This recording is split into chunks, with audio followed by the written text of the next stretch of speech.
曾披起風沙，笑看每個在地上爬。我的腳下，從一生虛假放半剎那，瀟瀟灑灑抱緊我吧，疾呼吧，飛吧，火無風沙。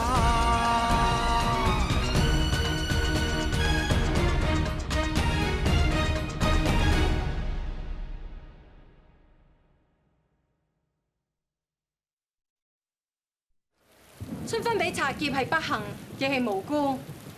既然天公係要介懷嘅，咁就係天威天德。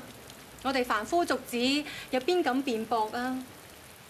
而家都落雨啦，咁即係就算之前認定春分佢係蒙羞，而家都算叫做原諒咗佢啦。所以嚴老闆當場放人係順天認命，係一件大功德。如果大家都仲有啲咩意見嘅話，恐怕就係逆天而行。會折福㗎，折福？我係怕春分俾馬賊老劫嘅事，我哋就算唔追究，都一樣有人折福嘅。頭先喺天燈台嗰度，大嫂你唔喺處啫嘛？你冇見到阿東升為咗救阿春分，幾乎連命都冇啊！講真啦，唔知嘅以為佢哋呢一對先至係夫妻啊！起燈台啊！我準備雨傘。老爺，老闆吩咐落，今日你邊度都唔可以去。你3代喺我嚴家打工，你陳家食咗我嚴家幾多年飯，你居然咁嚟阻我？嚴家對我恩情重，陳坤唔敢忘本，但係今日冇老闆嘅吩咐，我實在唔可以俾你出呢個門口。好，一陣間如果你唔怕俾人打，你就原本將你頭先所講嘅説話喺國基面前講多次。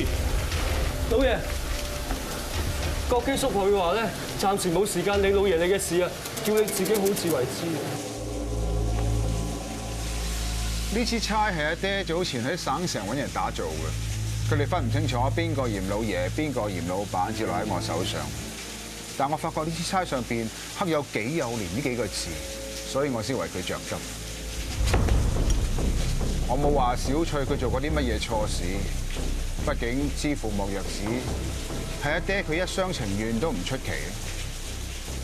其實國基叔都應該喺叔伯父老口中知道我阿爹年青時候嘅事。佢曾經有過3妻4妾，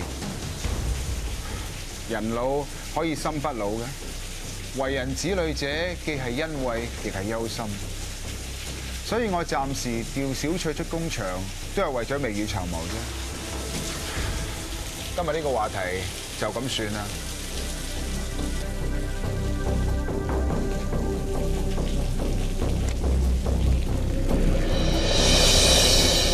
睇我話咧，就一於再捉對狗男女出嚟，等場雨一停咗之後再燒多次，撇撇脱脱啦，無謂等佢哋留喺嚴家鋪度拖拖拉拉、篤眼篤鼻，啱啊！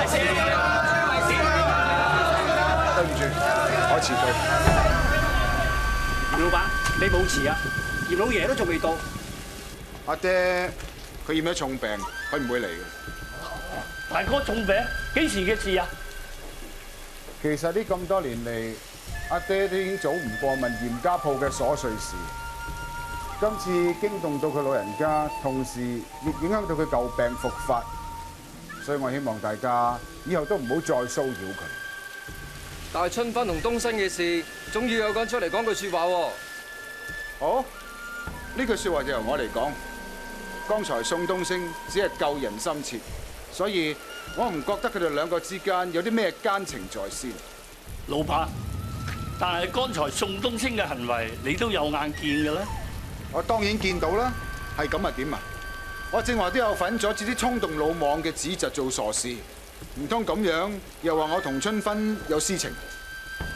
袁老闆，你所講嘅衝動魯莽傻事，呢啲係袁老爺嘅意思。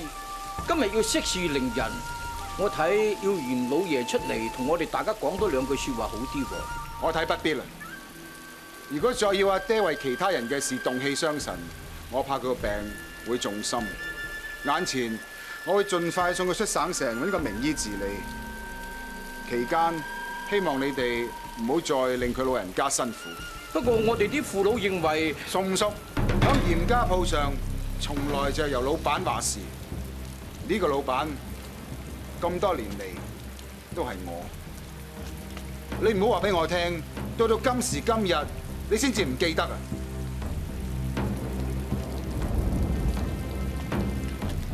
説話我再講多一次，今日喺天燈台嘅事係臨危勒馬，糾正及時。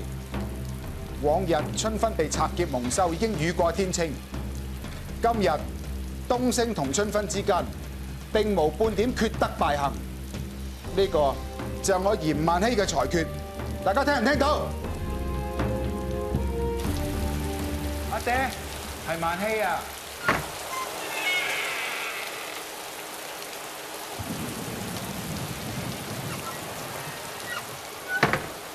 專登上嚟睇下我呢個老人家病成點啊嘛？定抑或你想我扮到病成點，然之後先至合你呢個嚴老闆嘅心意，等你可以喺人前人後好落台，唔使俾人拆穿你係講大話。爹，明鳳外家響省城河套一帶有其他物業，聽講嗰度環境幾好，奇藝嘅風氣都好濃。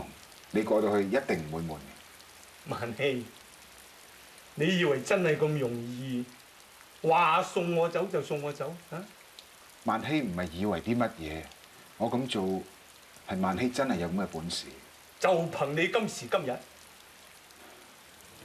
我知道郭用蘇有200個大洋嘅借據喺阿爹手上。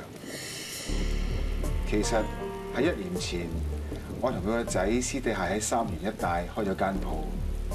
佢哋總算生性，所以今時今日叫郭棟叔籌200個大洋還債，應該唔成問題。至於東興號嘅郭老闆，佢雖然仍然提及昔日同阿爹你嘅交情，但係佢亦早吩咐佢嘅繼任人，以後單同我交易就足夠。至於宋黎貴，只係我一招幌子。其實呢3年嚟，我借宋黎成幫我收購宋家嘅土地。所以今時今日，宋家嘅人講到尾怕我多過怕你。至於郭基叔，佢從來對我都唔係好難應付。你早就已經準備好有呢一日。如果你早就已經準備好，點解你仲要等到呢一日？阿爹啊，萬禧從來冇諗過要阿爹你離開嚴家鋪。我承認好多時我都逆你嘅意思去做事，但係咁唔代表我有所辭，要同阿爹你作對。我只係希望阿爹你真真正正咁放心，將嚴老闆呢3個字交俾我啫。你咁講係咩意思？即係話你一直以嚟都喺度忍我啦，係咪？唔係忍，係尊重。尊重？咁而家又算係咩啊？啊？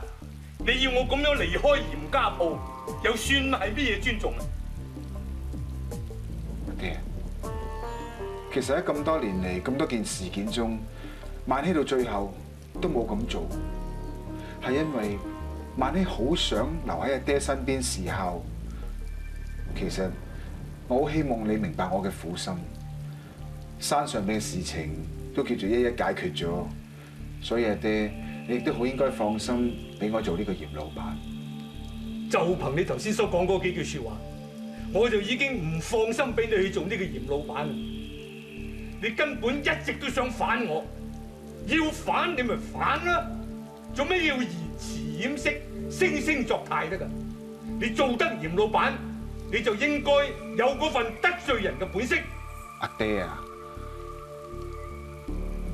算啦，既然我哋已經做咗父子咁多年，婆婆媽媽嘅說話我亦都唔想多講。你放心，我會走啊。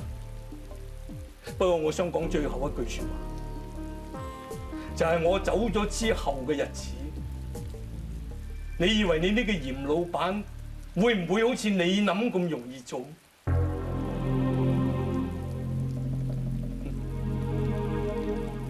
遲啲你總會有另外一番嘅體驗。都算。一個病人係需要休息嘅，一個輸咗嘅人都係。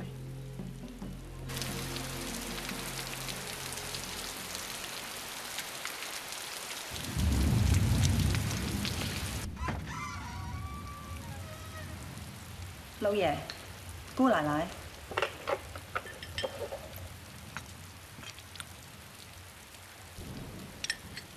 老爺，不如等我嚟啊！唔使啦，你放心啦，我最多餵藥餵埋呢幾日嘅。既然事情已經了結咗，往後嘅日子就請老爺你放心，我哋一定會好好咁照顧姑奶奶。你無需喺我面前擺出一副咁嘅面孔，我冇輸到，就算輸，我都係輸俾我個仔，與你無關。要貓哭老鼠，落井下石，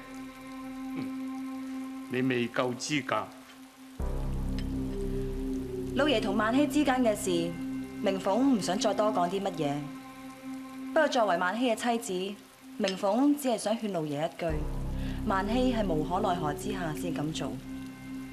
如果老爺係要怨係要怪嘅，就怪明鳳一個好啦。女人一個，你配咩？要令郭基叔剎那間改弦易轍，就只有令佢相信老爺你想奪去佢最着緊嘅嘢。而郭基叔有如嚴家鋪所有男人一樣，佢最着緊嘅就係自己老婆嘅貞節。呢個大話係你想出嚟嘅？怪亦只好怪老爺你喺人家嘅心目中並非一個謙謙君子，否則明鳳呢一仗又點會有用？老爺多次教訓萬希，亦要用人言可畏呢個方法。今日畢竟如老爺所講，明鳳女人一個，又會有幾多伎倆可以贏老爺啲乜嘢？都係東施效顰啫。都夜啦。明鳳都出返去先。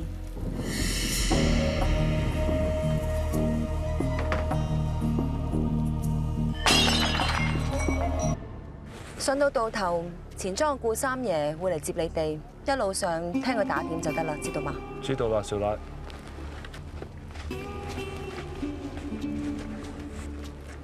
萬希啊，時候都唔早啦。你放心啦，我人都嚟咗呢一度啦。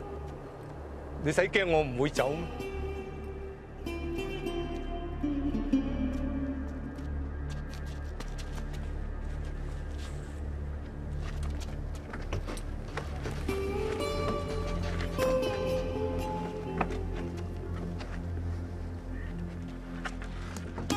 路上小心啊，爹！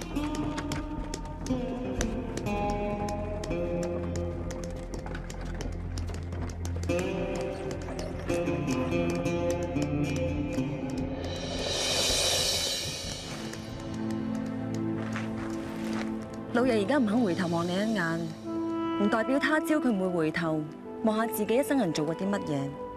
其實只要自己知道自己做得啱，咁就已經好足夠啦。啱。乜你而家先至嚟後悔你救過春芬？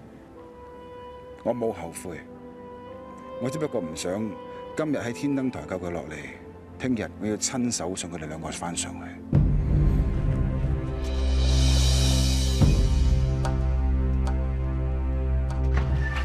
明鳳，你咁早過嚟嘅？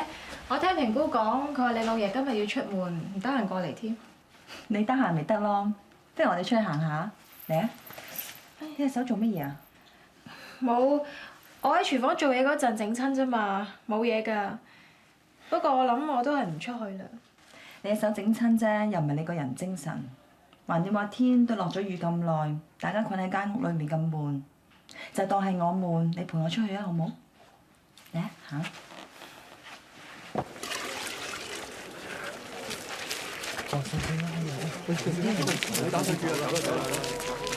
明鳳啊，你都有俾我翻去啦，好唔好啊？既然你唔肯抬頭見人，你都同我睇下你自己咩樣先啦。你而家見到嘅係一個佢哋口中不守婦道、與人通奸家春芬咩？乜連你自己覺得你見到嘅係一個咁樣嘅人咩？人言之所以可畏，唔在乎好事之徒人云亦云。人言之所以可畏，係因為到頭嚟連你自己相信埋一份，事事介懷，處處自責，饒唔過自己，就當然以為人家饒唔過你咯。你再望清楚井入邊嘅究竟係一個咩人？佢有與人通姦咩？佢同人家有私情在先咩？冇啊，我冇啊！春芬啊，你竟然都話冇，你冇做錯，點解你仲要避啫？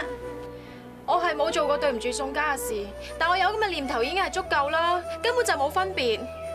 一個精緻婦人之所以為之喪德敗行，一切就係由個心開始啊！我已經行錯呢一步噶啦，佢哋怪我亦係有根有據，係事實，係道理。唔通諗下就有罪啊？我計明峰見到事事唔如意，人人唔講道理，我都會想一槍殺咗佢啊！我心想殺人，但我有殺到咩？唔通啲人就拉我治罪，拉我打靶咯喎？我哋有啊，我哋有殺過人啊！係啊，我哋有殺人啊！太平盛世，你殺人係罪，但戰禍連天啊！你當兵去攞人命係保家衛國啊！同樣你鍾情於東升，都係時勢弄人咋。就算真係俾你同佢瞓過，咁又點啊？只要兩個真心相愛，點解你一定會話佢係錯咧？係錯啊！我一定係錯啊！如果我唔認錯，我仲可以點啊？我寧願我自己係錯，咁我仲可以改，我仲知道自己應該點樣做啊！你明唔明啊？東升啊，食多啲，嚟，我哋飲杯。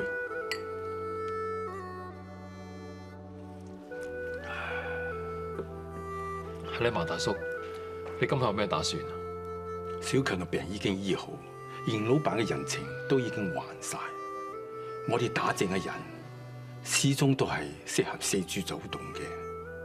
喺我未走之前，我仲有件心事未完啊！心事？東升啊，我哋雖然唔係咩新交知己，但你我始終都係有啲緣。如果你唔嫌棄嘅話，不如你我上契，做我兒子好唔好啊？咁今日阿強請食烤羊啊！冇問題。烤羊啊！烤強啊！奸夫啊！喂，呢啲奸夫等天收啊！睇你啊！食烤羊！食烤羊！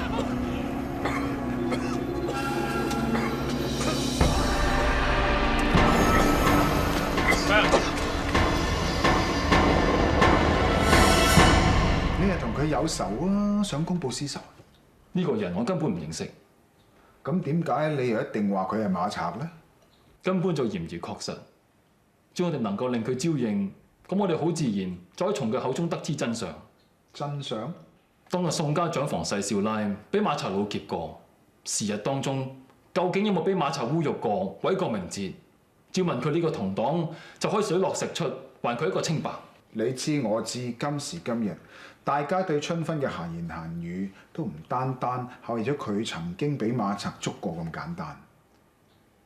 宋東升，你當日係救咗一個人，亦都毀咗一個人嘅聲譽，要補償唔係捉個馬賊翻嚟就可以㗎啦。佢哋人云亦云，造謠生事，錯嘅根本從來就唔係春芬。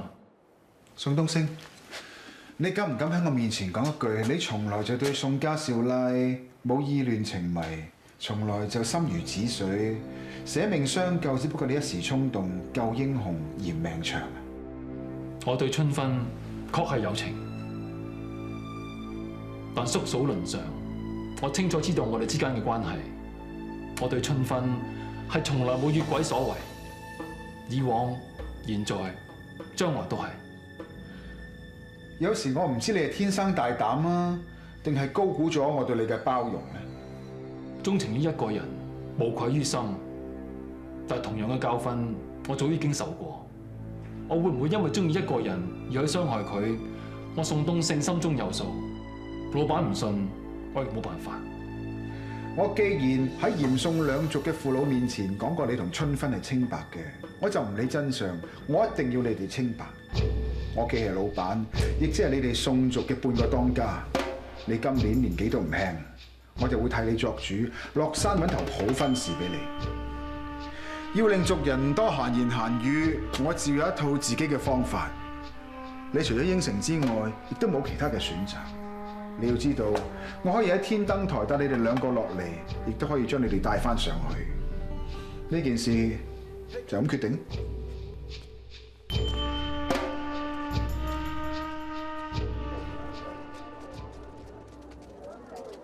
東升響嚴家鋪得翻孤寡寡人，一陣我過去揾嚴老闆商量下，睇要分擔啲咩功夫。東升佢冇咩積蓄，我諗要麻煩五叔你幫東升張羅下。呢個當然咧，話晒佢都係姓宋嘅子侄，佢今次呢係成親娶老婆翻嚟啊嘛！我哋呢啲身為叔伯嘅長輩，點可以就咁翹舌雙手咧？你真係啊！不過我啲張羅咩都唔需要啦嚇，最緊要呢就到期時呢，大家俾面咁咪飲翻杯水酒，咁都算叫做話俾個面啊嚴老闆咁咪算咯。五叔，東升以前確實係得罪過你，但而家成親咁大件事，唔係兒戲。嚴老闆既然一番好意在先，我哋宋家呢一邊亦都要隆重其事在後。我諗東升以前同你嘅過節，唔好再計啦，好嗎？我知當家同阿東升係好兄弟係嘛？唉，家陣你哋啊長房都話唔計，唔通我偏房行人會去計咩？不過話時話喎，我哋話唔計啫，唔等於表示其他啲人唔會提㗎。嗰陣呢嚴家鋪呢係人都明白㗎啦，係嘛？東升呢次啊可以講得上係自作孽啦。嚴老闆仲係揾呢頭咁嘅親事呢係好係壞，你知我知㗎，大嫂。算啦算啦，我唔會阻當家同阿嚴老闆一唱一和嘅。總之一句話晒，你哋想我點幫我就點幫。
你哋冇説話要同婆婆講，都應該有啲説話，今晚要同東陽講㗎。婆婆啊，春芬今晚出去真係冇其他意思㗎，我只係想勸下東升大哥㗎咋，真係冇其他意思㗎。勸三更半夜咁嘅時分，你先嚟勸佢。如果俾外邊啲人知道，佢哋會點諗？你明白㗎？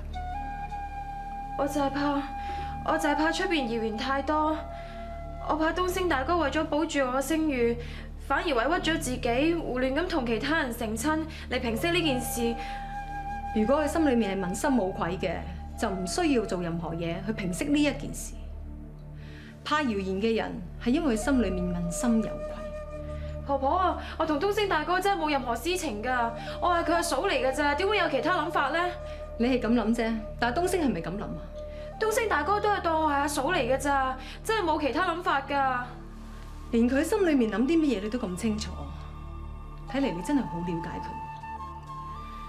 春芬好清楚自己已經嫁咗入宋家，嫁咗俾東陽少爺，生係宋家人，死係宋家鬼。何況東陽少爺又係東升大哥嘅好兄弟，我係佢嫂子嚟嘅，就係咁多㗎咋。好啊。既然你係咁諗嘅，咁你敢唔敢喺宋家祖先嘅神主牌面前，清清楚楚咁講多次？喺你阿爹同埋娘親嘅神主牌面前，再講多一次啊！春芬，我知你係一個唔識講大話嘅人，你老老實實咁答我，你係咪愛上咗東升？你係咪對東升嘅愛意比自己嘅丈夫更深？你冇讀過書，唔識字。但我知你唔係蠢，中意一個男人係咩嘢一回事，你好清楚。你答我，你心入邊係咪已經中意咗宋東升？對唔住啊，婆婆，我知道自己嫁咗俾東陽少爺，我唔會做出啲對唔住東陽少爺嘅事㗎。我唔係淫婦啊，我唔係淫婦啊，對唔住啊，婆婆，春芬唔想㗎，我真係唔想。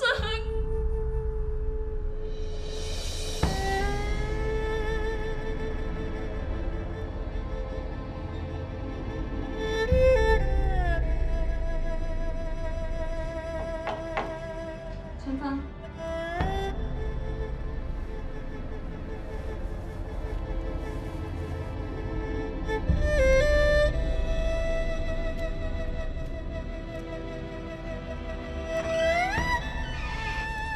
婆婆，我都知道你今晚會成晚瞓唔着噶啦。春芬知道自己唔配做人媳婦，如果婆婆想點樣處置我嘅，我都甘願承受。執幾件衫，陪我出門走一趟啦。出門？婆婆想我陪你去邊啊？唔好問咁多啦，照我說話做啦。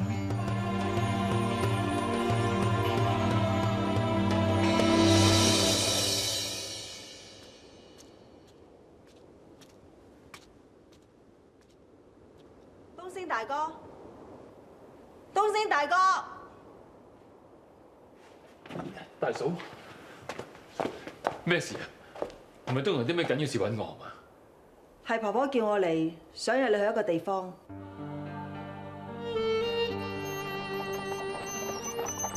由呢一度去求子石嘅路，你認得嗎？婆婆，乜你唔係要我陪你出門嘅咩？我包袱入邊有錢，你哋好好待揾。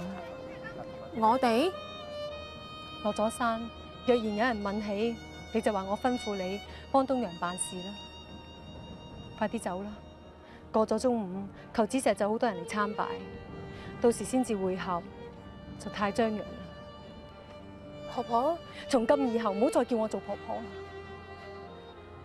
我俾宋東升去帶你走，我自己都唔知點樣面對宋家嘅祖先。你咁樣叫我，你叫我點應你？你係咪想我心裏面更加難受啊？春芬唔係咁嘅意思啊！春芬從來都冇諗過敗壞宋家嘅名聲，丟宋家嘅面。我知道今次係我一時糊塗，係我錯。婆婆，你責罰我啊！你責罰我啊！就算我用棍用鞭打向你嘅身上，可以改變嘅只係皮毛血肉。你個心係點，始終都係點。唔會㗎，唔會㗎。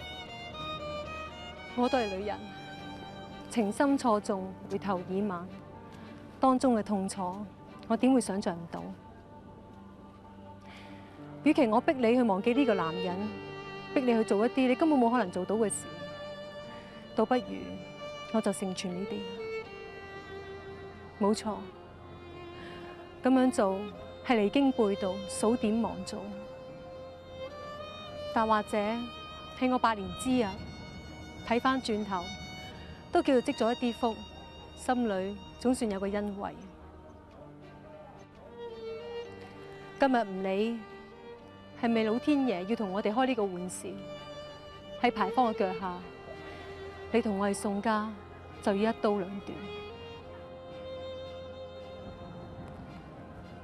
呢個牌坊對好多人嚟講係做人嘅道理，但同時對更多人嚟講，佢只係一塊壓到人唞唔過氣嘅大石頭。你既然只係一個平凡嘅人，你亦無需要勉強自己有呢個本事俾人歌功頌德，同自己心愛嘅人海闊天空，咁咪仲好。春芬真係從來都冇咁諗過，我根本就唔知咩叫海闊天空，我連海究竟係咩樣嘅我都未見過，我從來都只係想安安分分咁去做人。人安分，但個心唔可以，有咩意思？你就聽埋我最後呢一句說話啦，你唔好再去計較，亦唔好再去理會我哋呢個屋企會點樣俾人睇。總之，你行出呢個牌坊，你就要放得低我哋呢個家，否則你就要放低宋東升呢一個人，一生一世都要將佢放低。你做唔到㗎，你就行返你眼前應該要行嘅路啦。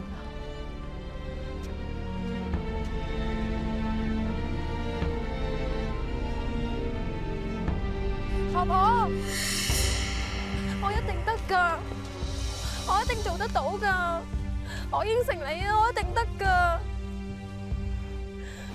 嚟咗好耐，知我人嚟咗，就算遲到早到，有關係咩？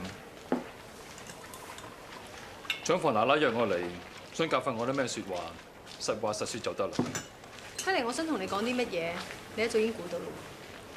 我知大家都希望知道我同春芬嘅關係，我都一早有咗答案。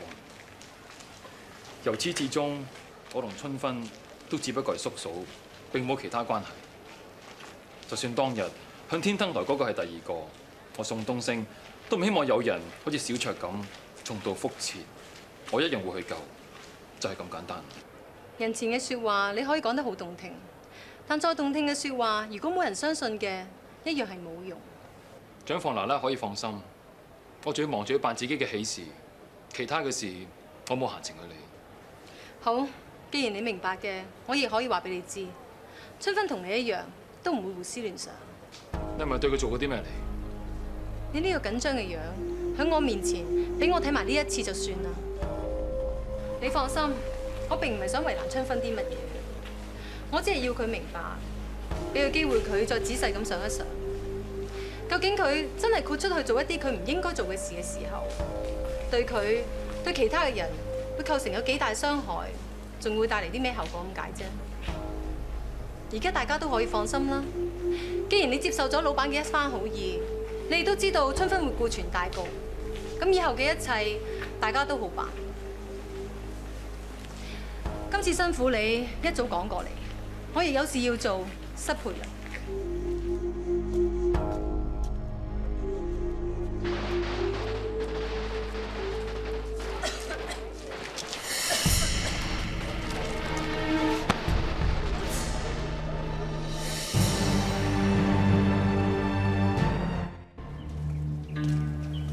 長房奶奶，燕少奶奶，要你走一趟出嚟操勞啦。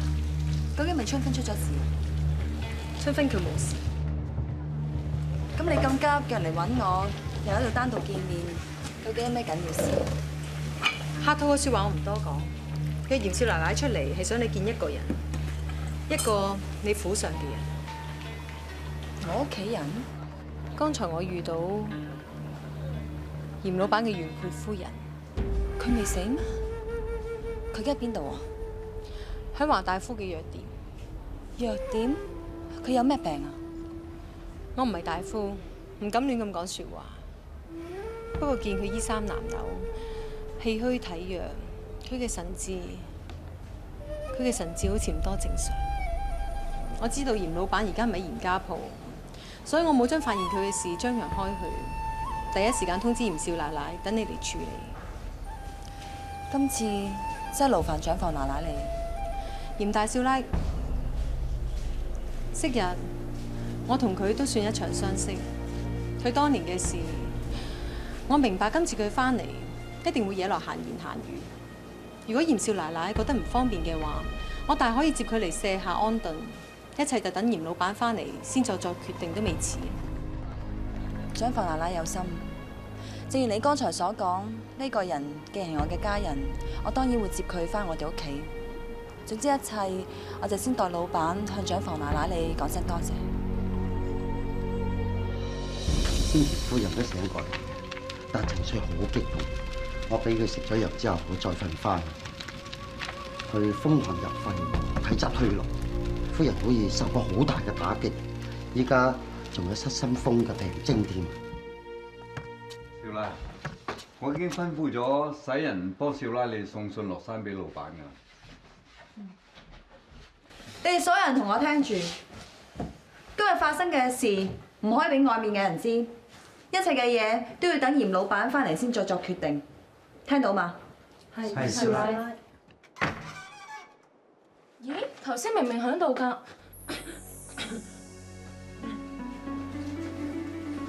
你唔使咁驚㗎，認你得出啊？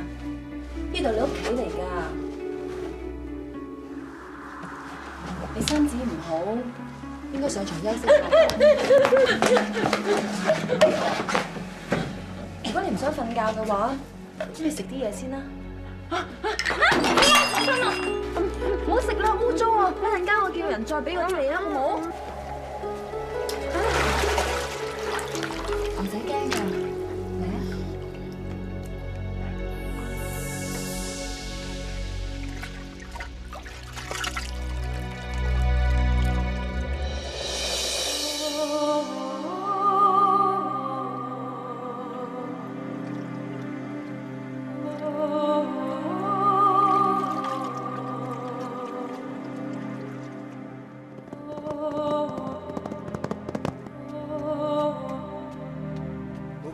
人呢？依家喺邊啊？少蘭安排咗個老爺房休養，不過佢未認得人嘅喎。老闆，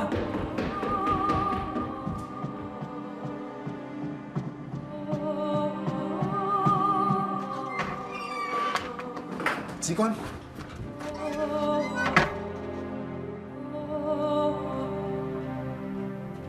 子君。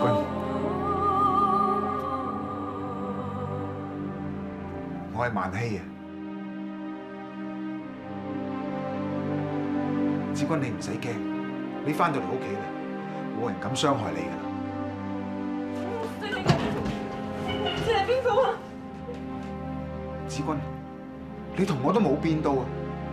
我係萬希啊，你睇清楚啊！我唔知你喺邊度，走啊！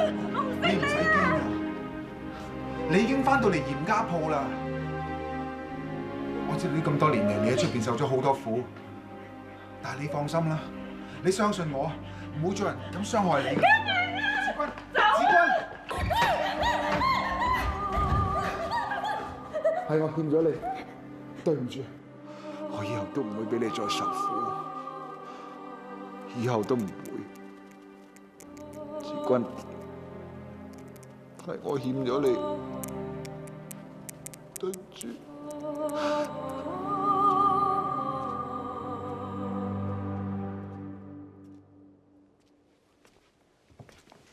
葉氏奶奶，估唔到你今日會嚟喎。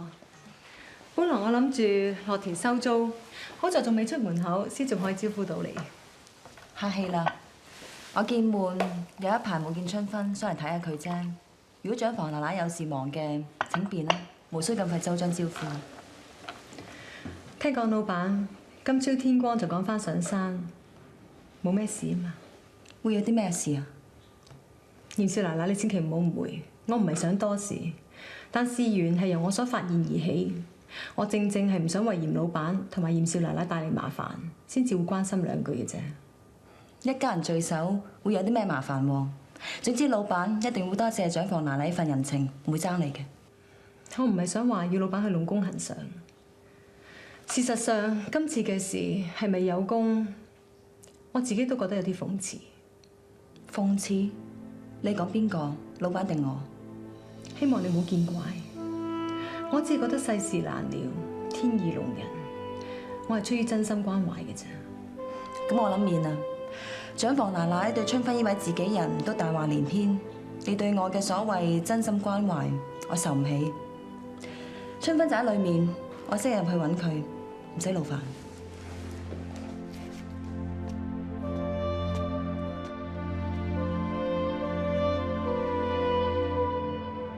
原來你屋企發生咗件咁嘅事啊！唔怪得知你個樣咁冇精神啦。就算再多事操勞，若然係有結果嘅，再辛苦啲，亦都係值得啦。但係而家多咗一個人陪你照顧嚴老闆，或者唔係一件壞事咧？你以為我介意萬希佢肯齊人之福啊？介意又好，唔介意又好，男人多妻多妾本來就係事實。妻妾成群，同一個男人最終情歸何處，根本就兩回事。點講？總之到尾都唔輪到我哋選擇。我明白，我哋一齊嫁上山，我以為我自己好委屈，嫁咗自己一個唔中意嘅男人，但到頭嚟我竟然愛上咗佢。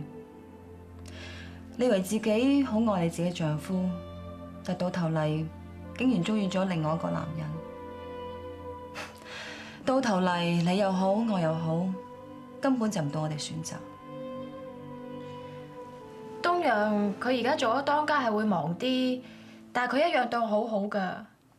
春芬，你係我喺嚴家鋪唯一嘅好姊妹嚟噶。我有咩唔開心，就好似而家咁。我知你幫唔到我啲乜嘢，但我都照樣同你講晒出嚟。但係調翻轉頭，我都希望你可以咁樣做。春芬，一個人唔開心嘅嘢全部屈喺心裏面，真係好辛苦噶。其實我已經諗得好清楚噶啦，我真係冇唔開心啊，真噶。春芬啊，點解你隻手仲未好㗎？你唔係唔覺意整親下啫咩？我好返之後再整親啊嘛。俾我睇下。冇嘢啊，好返㗎啦。俾我睇下。明鳳啊！你唔覺意整親啦，定有意畫花子嘅掌紋？點解你而家仲相信啲咁無稽之談？點解你仲介意自己條命，介意自己係斷掌掌紋啊？發生咗咁多嘢之後，我可以唔介意咩？人係要相信自己㗎。我就要相信自己，我唔想俾呢啲掌紋控制咗我下半世啊！就算你割傷咗自己，你走去同東陽白頭到老咩？你係真心愛東陽咩？就算俾你斬咗隻手去啊，你可以唔諗宋東升呢個人咩？我唔想做一個紅杏出牆嘅女人啊！點解連我哋中意一個人都唔可以承認啊？咁樣我哋仲可以做咩人啊？我哋咁樣生活落去，算得上係人咩？東升係東陽嘅終身兄弟，我係東陽嘅妻子，呢個係改變唔到嘅事實嚟㗎。但東陽又當佢係你妻子？有啊，佢對我好好啊，係我自己錯咋。有錯在先係東陽佢哋咋？東陽根本就唔配做你丈夫。如果佢真係對你好嘅話，佢就唔會自知冇本事傳宗接代都要娶你過門。如果佢真係對你好嘅話，佢就唔會瞞住你揾人同你打種，仲要揾自己終身好兄弟宋東升嚟同你打種啊！算到尾，你同東升兩個係有實無名嘅夫妻啊！點解唔可以相愛啊？你咪曾經懷疑過，你第一晚同東陽嗰陣，你見到牆上面嗰個影好似東升。我而家話俾你知，嗰個人的而且確係佢，一切都係照咗佢哋安排。一切都係為咗東升要搶到當家要位，而逼你為宋家有後噶。你究竟幾時知道呢件事㗎？如果呢件事係真嘅，點解你唔早啲話俾我聽嘅？